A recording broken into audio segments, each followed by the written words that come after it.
The book is so iconic that we know that an audience has expectations as soon as they step into the theatre.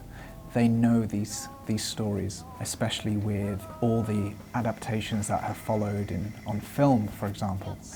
So we started with the original, and from there, with Akram and our dramaturg, Sharon, we looked at what's the essence of the story, but also what do we want to say about now and the world we live in now, and particularly climate change and how we are going against nature.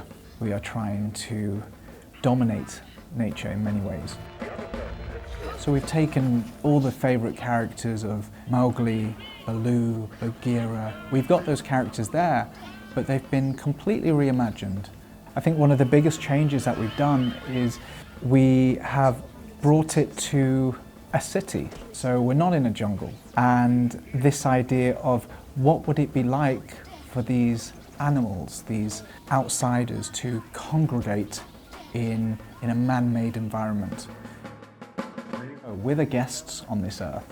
We're just passing through.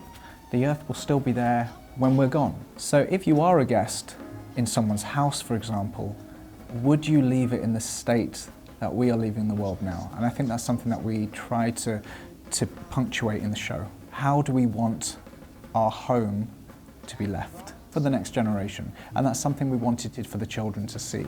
We want them to see this show and to realise they are the gatekeepers. They are the ones who are the future of the planet. And we need to give them their voice. And that's what hopefully the show will do. I'm Holly, and I'm also Bagheera, which in this version of Jungle Book is an albino panther. My backstory in a nutshell is that I was taken or stolen from my homeland and then was made to live for humans as their property in their palace. So I had a very regal lifestyle, but I was also very much contained. So I have some trauma with that and the way that I'm moving around space and my relation with other animals, you know. I kind of see them as beneath me, but I'm also still vulnerable and insecure because of my past. There's something slinky and low about Bagheera, but then Bagheera also has to switch it on when there's the meerkats or the bandalog or S1. And I think actually recording the audio helped me embody it so much more, because the whole process of doing voice acting, which I hadn't done before, it changed massively my perception of the piece. I just had to let it bleed into the rest of my physicality and emotions.